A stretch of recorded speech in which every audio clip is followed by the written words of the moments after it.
আমার কিছু কথা আছে। আবু সাইদ তার মৃত্যু হয়েছিল 16 জুলাই। সেই তারা দাবি করছে যে এই 16 জুলাইয়ে তার প্রথম মৃত্যু এবং এই মৃত্যু থেকেই শুরু হয়েছে জুলাইয়ের গণ অভ্যুত্থান। এখন আবু সাইদকে যখন মারা হয়, গুলি করা হয়, তখন সারা বাংলাদেশ কিন্তু হতবিহ্বল ছিল যে আহারে একটা ছেলেকে এভাবে গুলি করে মেরে ফেলা হয়েছে। আমরা ভিডিওতে দেখেছি যে সে এসেছে 2 হাত প্রসারিত করে, পুলিশ তাকে গুলি করেছে এবং তাকে ধরাধরি করে নিয়ে হাসপাতালে যাওয়ার আগেই ডাক্তার তখন বলেছে যে হ্যাঁ, ও তো মৃত। আবু সাইদের বন্ধু অঞ্জন রায় ওই সময় উপস্থিত ছিল। এটা পত্রপত্রিকাতে এসেছে এবং এটা নিয়ে রিসার্চ করলে আপনারা পাবেন। অঞ্জন রায় বলেছে যে আবু সাইদকে মেরে ফেলার অনেকক্ষণ পরে হাসপাতালে নেওয়া হয়েছে। তাহলে এই যে সময়টা, এরা দেরি কেন করলো? কেন আবু সাইদকে সাথে সাথে হাসপাতালে নিতে পারলো না? নাম্বার 2, আবু সাইদকে যদি এত গুলি করতো তাহলে আবু সাইদ যেখানে দাঁড়িয়ে ছিল তার পিছনে কিন্তু চলমান জনতা ছিল।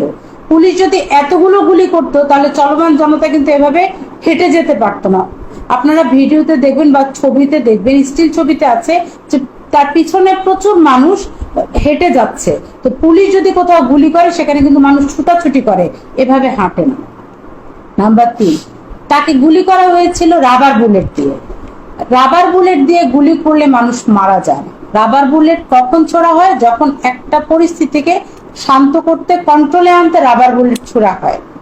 কিন্তু তাকে রাবার বুলেট মারা হয়েছিল। রাবার বুলেট কাজ কখন করে? যখন আপনি মিনিমাম 5 মিটার দূরত্বে থাকবেন তখন।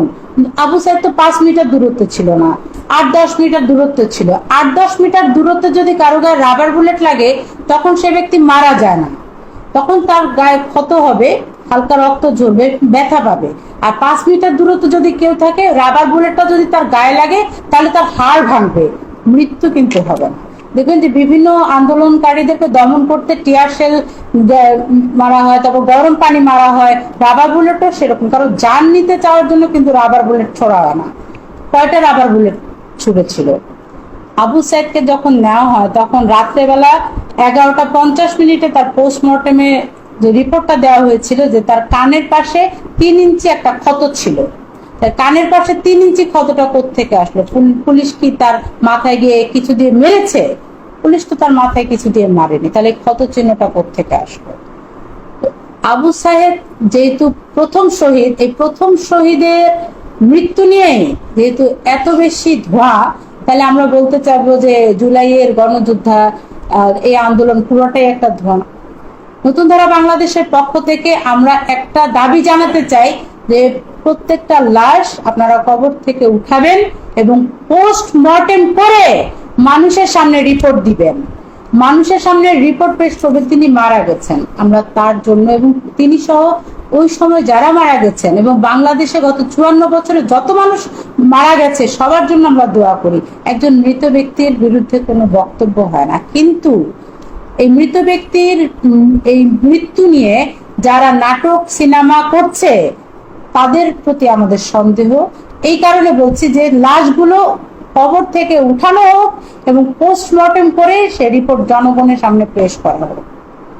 এই জুলাই যোদ্ধা, জুলাই শহীদ, এই জুলাই যে আহতদের 3টা গ্রেডে ভাগ করেছেন আপনারা, A grade, B grade, C grade.